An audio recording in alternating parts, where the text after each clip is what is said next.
hi to everyone joining us. A very warm welcome to our first Wellness in Conversation, where myself and special guests are just going to be chatting about all kinds of fun and fascinating health and wellness topics each month.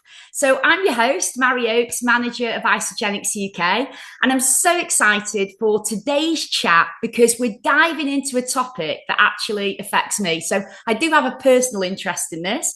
It affects me and every woman at some point in their life, menopause. So I'm here with Rebecca Taylor. She's our registered nutritionist at Isogenics, and Rebecca's actually currently pregnant. So congratulations, Rebecca. But between us, we're at two very different hormonal stages, aren't we? We definitely are. Very different life stages, but even where I am, I know that it's coming. It's going to affect every single woman at some point in their lives. So absolutely, it's going to affect all of us at some point. And how are you feeling at the moment, Bex, going through some of these things? Very pregnant, 9 months pregnant, so very opposite end to you. But I feel like in pregnancy, there's loads around. There's loads of advice. There's loads of support. Like complete strangers will come up to me and start giving me advice and talking to me about back when they were pregnant or tips that they might have. But I feel like with menopause, it's not really like that. It's a bit more taboo, isn't it? Definitely, it's got better in recent years. I've noticed, things on the TV, and sometimes I think, Facebook, Meta, I think, does it actually know what I'm thinking? Because it pops up with, things about menopause and things. So we're getting better at talking about it, I think. But you're right, because with having a baby, and back then I was in your position 18 years ago, Bex, everyone talks to you about pregnancy, don't they? But it is a little bit, it's a little bit of, like you say, a little bit of a taboo talking about menopause. Why do you think that is? I mean, it's a bit more obvious, I guess, when someone's pregnant versus them going through menopause. But yeah, I don't know. I really don't know, because pregnancy impacts some women. Menopause impacts every single woman at some point. So it doesn't really make sense that people aren't talking about it and so open about it in the same way. And I think in pregnancy, everyone's pregnancy is so different. Everyone's journey through menopause is so different. So it's not even like, one's really common and has all of the same things that will happen every time. Everything is so subjective from each, like, woman to woman. So I think it's definitely something that is great to be talking more about it over the last few years, because even at my age, in my 30s, probably back in like my mum's generation in her 30s, probably knew nothing about menopause because there's just so little around about it. But I do feel like now younger women can start to, learn more about it, understand how they could even start to support their health a bit earlier before they're hitting menopause, because it is just such a hot topic of conversation. So true. I mean, some of the changes that we're both going through, even though we are at opposite ends of the spectrum, are similar. Weight gain, hot flushes, baby brain fog you're probably having. I know you mentioned you're in your 30s, Bex. Well, I am in my 40s. So I'm at the perimenopausal stage. So still having periods, but definitely experiencing the kind of roller coaster of symptoms like disrupted sleep, emotional mood changes, the dreaded bloating. So I know you were saying that it's a bit harder to disguise pregnancy, but trust me, when you're getting these hot flushes and you've got sweat dripping down your face, it's hard to disguise that too. It's all part of the journey. We can all just embrace it, I'm sure. That's what I'm telling myself right now. You just said as well something which struck me. So, like, not every woman goes through pregnancy, but every single one of us, we can't actually escape menopause as a woman, can we? It's impossible. I mean, there might be the odd someone somewhere that's like superhuman, but I mean, it's your hormones, right? And it's the change in your hormones. So that is inevitable at some point in your lives. Yeah. So you mentioned your mum, Bex, and when, I suppose years ago there wasn't a lot about menopause, and now we are seeing more. The media are definitely sharing more. My mum had a hysterectomy, which would be called a surgical menopause, wouldn't it? I suppose. Yeah. But she would have still essentially gone through menopause because the hormones will have changed, right? But it's just she knew when it was going to happen rather than it coming up when it decides to come up, like with Yeah. you will do with me. True. Interestingly, I read somewhere the other day that the average age of menopause is 52. So it Okay. looks like some of these symptoms that I've been experiencing, I've got a few years A few more more in years. me. That's average though. I met someone last year on a yoga retreat who was early 40s and had already gone through menopause. So 40, definitely that's it's can really vary mm. kind of woman to woman. And I guess there's people who'll be even later into their 50s that then will be going through menopause much later. So it's definitely a long old window and no one really knows at what point it's going to happen. We don't. That's the problem, isn't it? Well, I mean, I would say that one of my biggest symptoms, I don't know about you, and talking to your friends, you mentioned that lady you met on the yoga retreat, but I'd say that the first thing, if I'm honest, I noticed was that I wasn't able to eat what I used to. So, I could kind of like devour a whole garlic bread and still fit into my skinny jeans. But now I can't get away with what I used to be able to get away with. You actually, notice it round your midriff. So, you're our registered nutritionist here. Can you tell me some more about what you would recommend to help women navigate through things like this? First of all, that is so common. And I think that is probably one thing that every woman that goes through menopause does experience. Essentially, well, menopause is actually just one day, right? Which is when it's been 12 months since you've had your last period. So really, we're talking more about the symptoms before and after that one day, but that still can span over quite a long time. But what's happening is it's all to do with your hormones. Your body is producing less estrogen and less progesterone. And those hormones are responsible for so many things, and your metabolism being one of them. So I think with weight gain, that drop in estrogen is really affecting how your body is storing that fat and how your body is building your muscle. You might not think about building, well, you probably do think about building muscle, but not every woman might think about building muscle.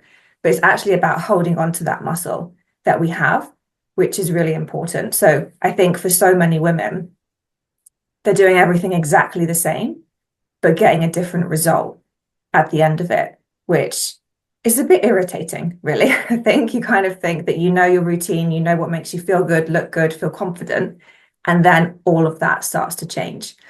So again, kind of going back to when I was younger, so maybe like 10, 15, 20 years ago, lots of everything around how to be a healthy weight back then was all around calories, right? So it was very calorie focused and it was all about just Definitely. consume less calories and that'll answer all your questions, right? Mm.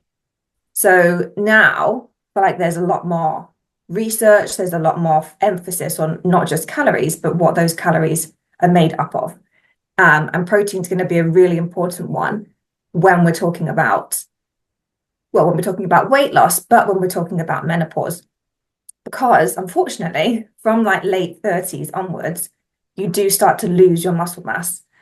And then when you reach menopause, whether that's in your 40s, in your 50s, whenever, that speeds up even more. So your muscle mass is really starting to come down. When you've got less muscle, you've then got a slower metabolism. So that's something that is not going to help you in terms of even just maintaining your weight, let alone trying to lose your weight. Your body is like what is it? Muscle burns more than fat, right? Everyone knows that. Yeah. So when you've got less muscle, your body is burning fewer calories just right now. When you're just at rest, just sat here talking, your body is burning fewer calories. So it makes it much easier to gain weight and much harder to lose weight. So really, you want to be thinking about muscle and you want to be thinking about protein. And there are so many options out there. It is a minefield, one that I've definitely been exploring. Personally, I know this is a hot topic now, but I'm going to mention it, Rebecca. Hope you don't mind. So, personally, I didn't want to go down the weight loss injection route, although I know a lot of women are, and a lot of people that I know have tried them. Um, I'm not a fan of the HRT route either, because if I'm being honest, I've never been one for popping pills. Like, I really, really have to have a horrendous headache to take a paracetamol. And I don't like sticking, like, I don't like the idea of sticking hormone plasters on myself. Yeah. So for me, it was the natural route. What are your thoughts? And I know this is a hot topic. Forgive me for asking, but what are your thoughts on the weight loss injection? I'm intrigued as a nutritionist what you think of it.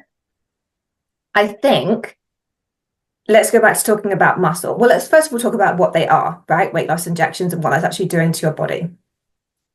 Really, it's suppressing your appetite. It's going to be doing a couple of other things on the side, but it is just suppressing your appetite. So if you're struggling to feel full and, control your portion size, control your eating habits, then just having that injection to make you not feel hungry is going to make you consume less food, right? That, going back to the calorie discussion, Yeah. you are going to lose weight from that. But you're also going to lose muscle. And really, when you're in menopause, that's the last thing that you want to be doing. You want to be holding on to that muscle, because that's what's going to be, you want to be building that muscle, actually, not just holding on to what you have. You want to be increasing your protein. You want to be starting to think about some kind of like resistance training. And that is ultimately what is going to give you that long-term result that you're looking for. Because it's not just about looking good, on holiday or something, is it? Or for a wedding. It's about you and, you're in your 40s. There's decades more of your life that you've got ahead of you. So you really want something that is much more long-term rather than just a quick fix. So I would say weight loss injections are going to be the right solution for some. But if you're thinking about it just in terms of weight gain and menopause, there's so many other things that I'd recommend exploring first. So many other things you'd recommend. So I need to increase my muscle. I don't necessarily need to focus as much on calorie counting. You're saying this is what I'm hearing. So what can I do? Give me the answer. With your calories, you want to still have control of your calories, right? So don't just throw all that out the window. We do want to be getting that balance, because if you're over consuming your calories, you are going to gain weight, right? Yeah. So but back in the day, it was very much just about calories, but there was no focus on like the positive nutrients and what should I be including more of. Whereas now, particularly with menopause, protein is going to be the most positive nutrient you want to make sure that you're getting. You want to get a good amount. You want to get it regularly throughout the day. And, every meal, every snack, just look for a way that you could be increasing that protein. And then if on the side of that, any kind of resistance training, it could be Pilates. Like, we don't need to be doing squats and deadlifts. Doesn't need to be, bulking. It's just about using your muscles. And what about vitamins for bone health? Definitely. Vitamin D, especially here in the UK, we do get some sunshine, but not all year round. So yeah, supplement with that all year round, and calcium. So I've got my solution. Any other things that you would recommend for me to get rid of that extra weight gain? So a little bit contrary to what we were just saying, but intermittent fasting is something else to consider. I think with a lot of women, even when they are getting their protein in, they have got, they're ticking all the right boxes in terms of their nutrition, but weight loss could still feel a little bit slow, or a little bit like you've plateaued, or it's become a bit stagnant. And that's because, again, there's so much going on with your hormones inside. So that can impact your insulin sensitivity. Insulin. It can impact your appetite regulation. It can impact how your body is storing fat. And so that's where intermittent fasting can be quite helpful. So it's not skipping meals. It's not being kind of yo-yo diety. It's very considered, and you are literally just resetting your system, encouraging your body to be utilizing your stores, so essentially probably your fat stores, to fuel your body in what it's doing. So it is very considered, and it's not this kind of just skipping meals and consuming a bit less here and there. It is a proper reset. Have you ever done any fasting? tried any fasting? Well, I've been really lucky, Bex, because let's be honest, I've had you at my fingertips. So going through these stages, I'm not going to lie, I've been before this call, we both know that I've been tapping you up for ideas. Yeah. So yes, absolutely. So I've done the whole like isogenics reset.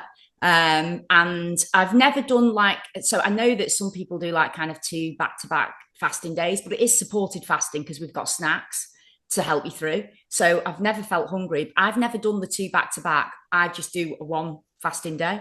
And if I'm being totally honest, I find it really easy because I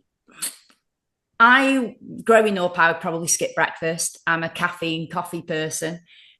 So, it can get to like late afternoon and I realize I've not actually eaten yet. So I found the fasting process even easier because with isogenics in our system, we've got things to help us like the snacking. So it just made it, I literally didn't feel hungry at all. It isn't intermittent fasting like people used to think it was, starving yourself. It's supported fasting with you're getting all the right nutrients that your body needs, like you say. So yeah, I have. Have you ever tried it? You're going to have baby weight to lose. I know. You're going to be in my position soon. I actually am really looking forward, obviously not straight away, but really looking forward to that first cleanse day because I think obviously being pregnant, there's a whole load of things going on the inside, but you can just feel really sluggish. And I think that's what I'm craving to not feel by starting to get, even if it's I don't know, half day fasting or 3/4, kind of gradually building it back up again once we're ready. There's so many options. And then bringing in, like with Nourish for Life, you're really giving your body what it needs whilst you're fasting. You've got your isolene shakes and everything for the other days so that you're going into it with a good reserve of nutrition rather than having a poor diet around it. So you're going to get better results. And then the snacks, which you can, take them or leave them really. You can consume as few or as many as you really feel that you need. So yeah, I'm 100% excited to get back to a little bit of fasting in the next couple of months or however long that turns out. Take your time, time. Enjoy every moment. I know it was 18 yeah. years ago when I had my little girl, but yeah, those are the best days. So don't do it too soon, Bex. Just enjoy it.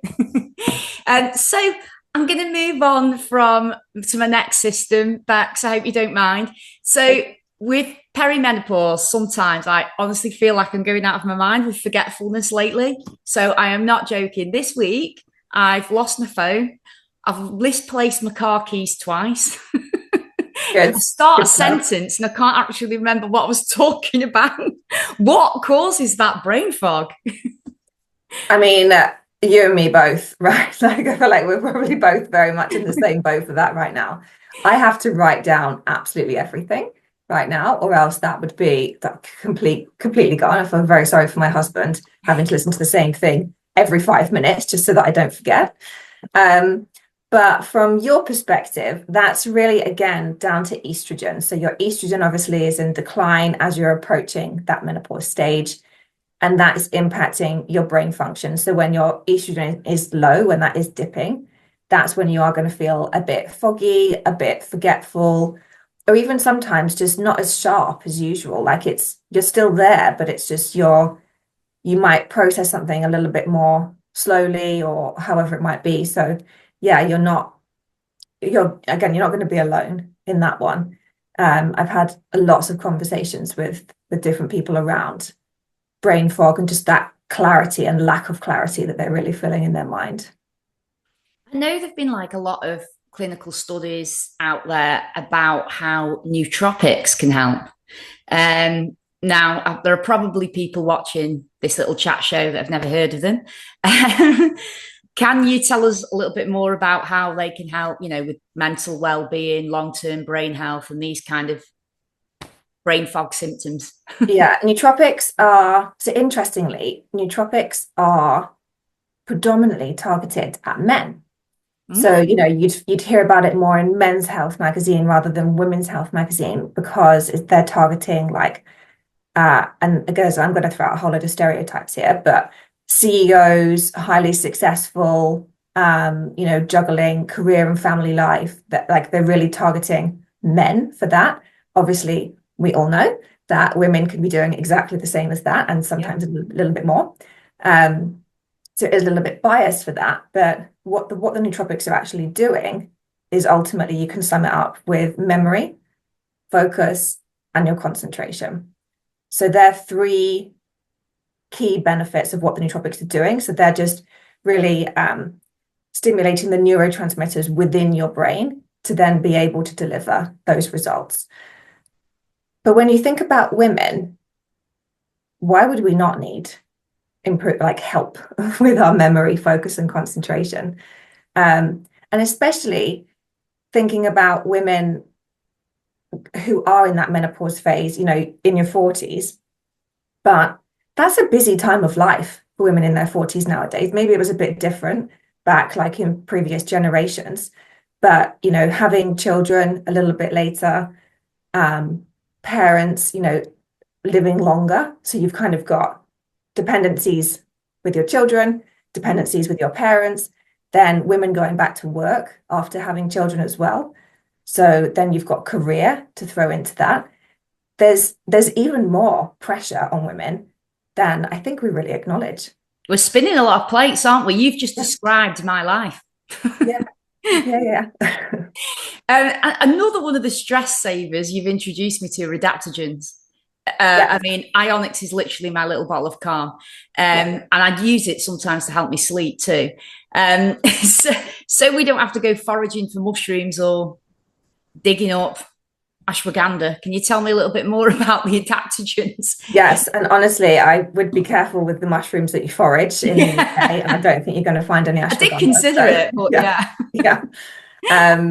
So adaptogens are really interesting, right? So I would describe them as a group of plants that tend to thrive in environments where you wouldn't expect anything to thrive.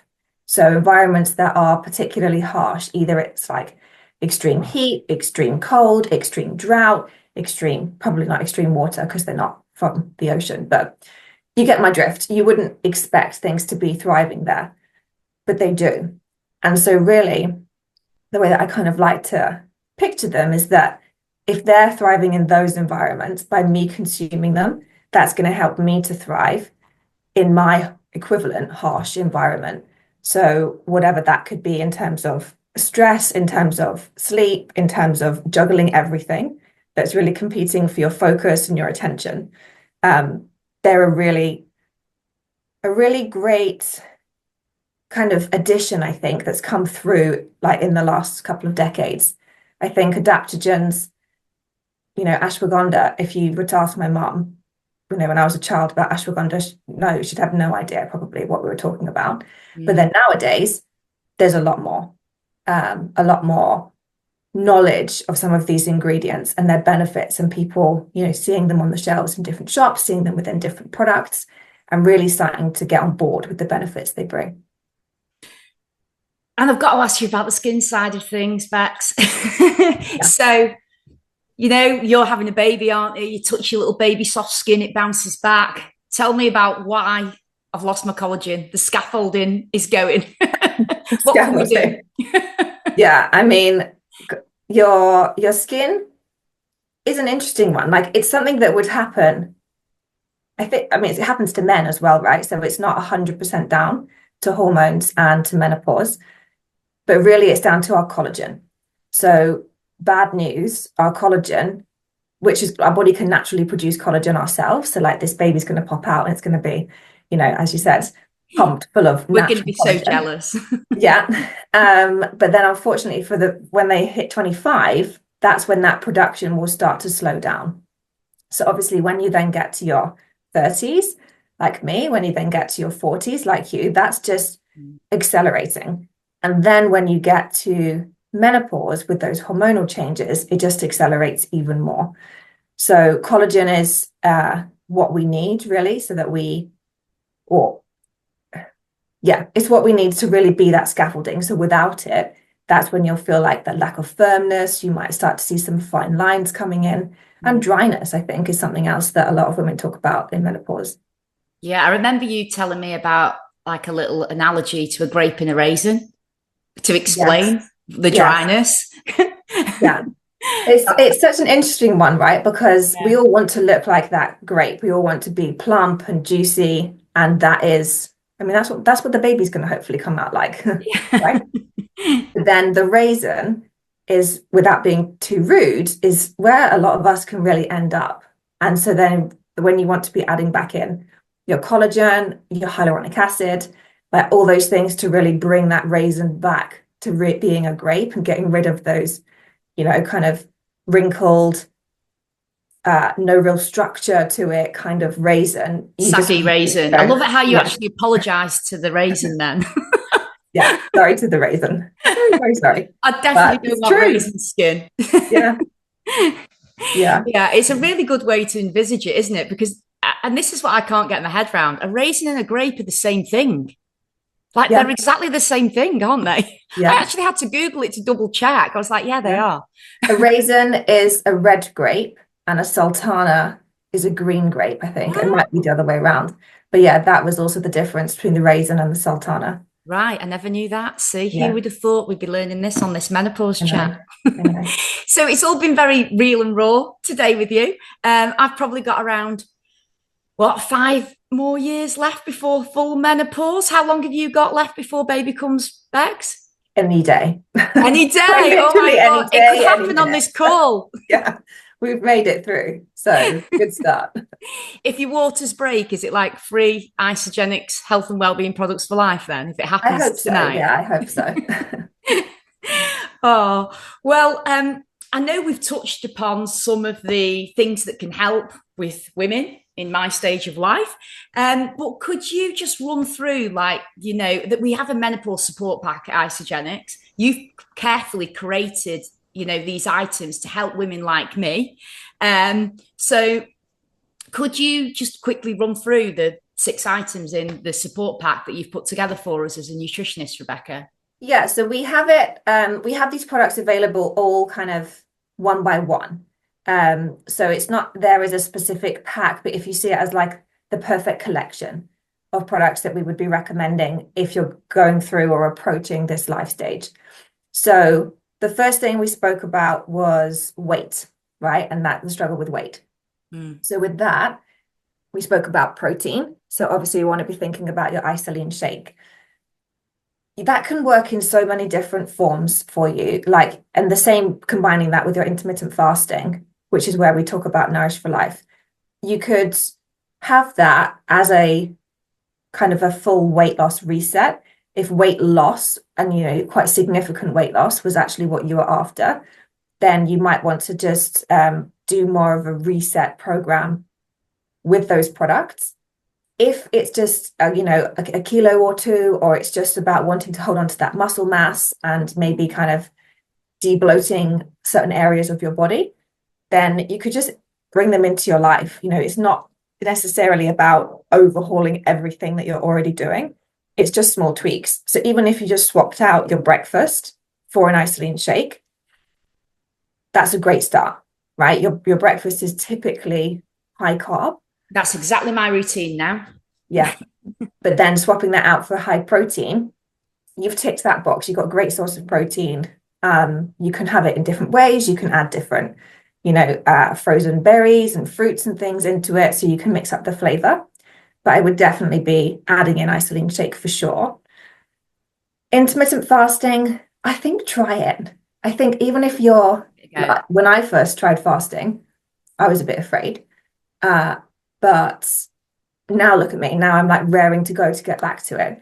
So I think I would definitely encourage trying a little bit of fasting, but seeing it as that very considered and focused specific fasting day, not just like you used to describe going till 3 o'clock and just drinking coffee. That's not really fasting. We want to be fasting, but focusing on good nutrition at the same time. Then the second thing we spoke about was mind. So that's where I'd bring in nootropic elixir for sure to really help with that memory, focus, and concentration. And with that product, you could be having that, comes in a little like glass bottle as a shot. You could do it every day, particularly if memory is something that you're struggling with. But if it's more focus and concentration, you could just have it on, I don't know, on work days or days when you need to be particularly sharp, you've got a presentation, whatever it might be. And then Ionic Supreme, that is the one, what did you call it? A little bottle of calm. Yeah, it's amazing. Yeah, that's a great product. So that is just a little shot every day. And also, I was talking about this the other day in terms of weight loss, but Ionics doesn't have a specific, like a direct benefit to weight loss. But when you are feeling calmer, less stressed, think about all the positive changes you're more likely to make in your life. So going to bed a bit earlier, maybe sleeping a bit better, making a healthier choice, tidying up your house or something that's just going to make you feel better. It has an impact, without it does. It all has an feeling impact. great, it comes out in everything you do, doesn't it? Yeah, 100%. And then with skin, easy ones, collagen elixir. So that's bringing together your marine collagen and your vitamins and minerals, which is, we've seen such great results from so many women and men around the world. And that is every day. So I'd recommend collagen every day. I mean, I'd recommend it from age 25, actually. So even if you're watching this and you're not quite there yet with menopause, I'd start thinking about it. And then what you were just drinking, hydrate. So you've got your electrolytes, but then we've added in hyaluronic acid, which you just can't get enough of as you're getting a little bit older. So yeah, they're the 6 that I would recommend. And we have a little surprise, a little special offer for everybody watching this evening, as long as it's within the next 48 hours. In fact, the spend threshold is £173 or €200. So just enter the code menopause at checkout and you will get that added to your order completely for free. So the code's going to be live, I think, Bex, for 48 hours after the call, which means it's valid until the 24th of July at midnight UK time. And that's about 1 a.m. Central European time. All that's left to say, I think, Bex, is thanks for joining us. It's been a real relaxed and hopefully helpful conversation. And if there's anything that resonated with you, please share this with another woman in your world. The more we talk, the more we kind of learn about the solution that's right for all of us as individuals. 100%. There's so much that we can do to support your body through these changes. So it's definitely not about fixing something that's broken. It's really just understanding your body, adapting to this new phase and working with it. So yeah, only positive things to come, I'm sure. And only positive things to come for you, Rebecca. We wish you the best of luck. Keep in touch. We want to see this little baby's plump, juicy skin. Can't wait. Only a few days to go. How exciting. Look out for our next Wellness in Conversation call in August, when Rebecca will be very busy with the new addition to her family. So we will be focusing on men's health, switching things up a bit. Think protein pacing, fat loss, a creatine chat, and all things muscle gain with our special guest, Lockie Horner. Lockie's best known for his science-based coaching programs, and I think he has something like 20 years of experience as a personal trainer, sports nutritionist, and he's a body transformation specialist. So do join us next month when we will be on the couch with Lockie. And hopefully Rebecca might pop in with her new addition and say hello too. We'll hold you to that, Rebecca. Is that okay? Of course. Give me time. I'll be back. Oh, thanks, everyone. Bye. Bye.